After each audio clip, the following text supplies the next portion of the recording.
ปีนี้มันวันทายจะบอกไปหาญาติคู่ก็บอกญาติคู่อีหยังไอ้บ่ได้เคยญาติคู่นะมันบาปเห็นนั่นนะฮะปีกายก็ยังซับล่างไม่ได้ล่างซับในใสไอ้บ่ได้เคยซับเจ้าหัวแล้วที่เราบ่ตายเนาะซับล่างหลายนะโอ้คนสัวนะมันบ่ตายง่ายดอกเสือไอ้นี่โอ้ยให้มาเล็กรถกินบ่โอ้ยเหลือใจเด็กแว่นเด้เนาะโอ้ยมันแต่งทอรังไปหามีดามันดามันบ่วะมันแต่งทอรังมันสินอนรับอยู่บ่เนาะผู้สาวยังสิลายแต่งทอรังนี่ว่ามาเหลือใจไปหาหมอดีกว่าใจเย็นอย่าเพิ่งมานี่ก่อนคลิปยังถ่ายบ่แล้วอย่าเพิ่งเหลือใจนะนี่มันแต่งทอรังตอนนั้นเป็นแลนใส่ต่อหน้าเฮือนเฮาผู้เฮ้ยเลยว่ามาเหลือใจไปหาหมอดีกว่าบัดนี้ฮะเฮ้ยสีแดงสีฟ้าฮะมาขับคาร์โรดกูดูมันก็มีตีนมีมือมึงทำเองบ่เป็นบ่มึงคือโง่แท้ก็ได้นะมึงเหยียบพลิกอันแล้วกูอยู่โว้ยรถกูหากระถอยมาใหม่กูยังลึงไส้ชาวล้านกูถอยออกมาน่ะบ่แม่นมึงบ่ลึงไส้ดอกอันนี้ฮะมึงโง่อันนี้ฮะ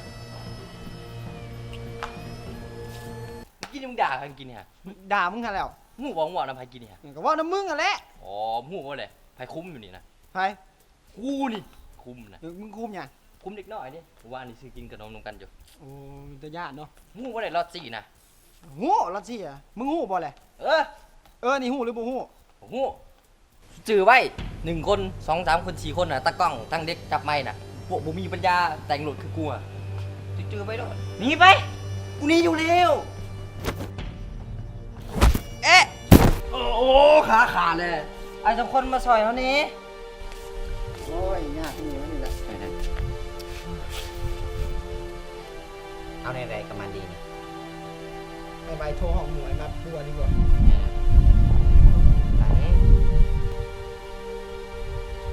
ฮัลโหล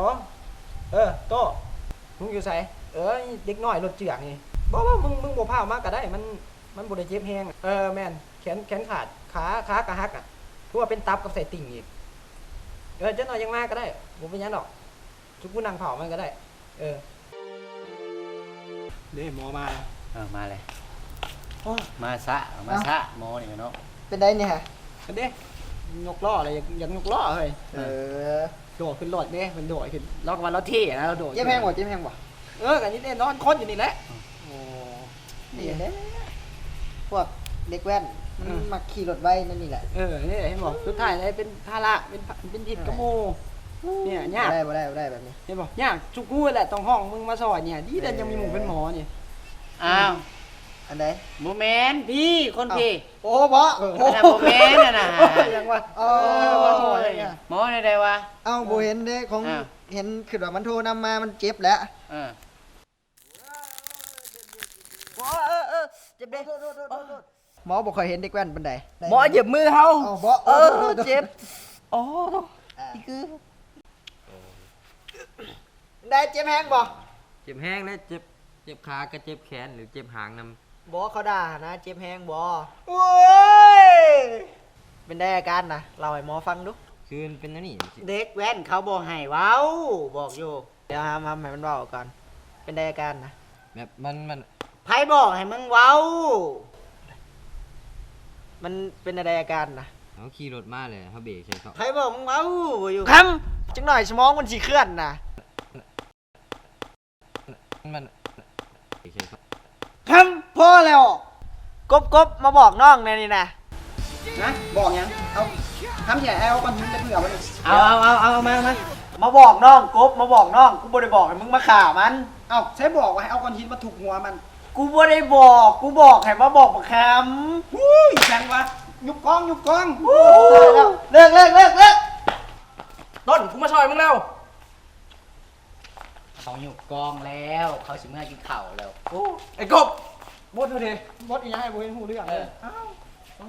สยุบกล้องแล้วเมื่อก ล้องกับโบกัสอีก แหละเนี่ย ฝากไปเอากล้องหน่อยเอากล้อง เอากล้อง เด็กจับไม้บ่เห็นสิจบยังมาโอ้ น่ะ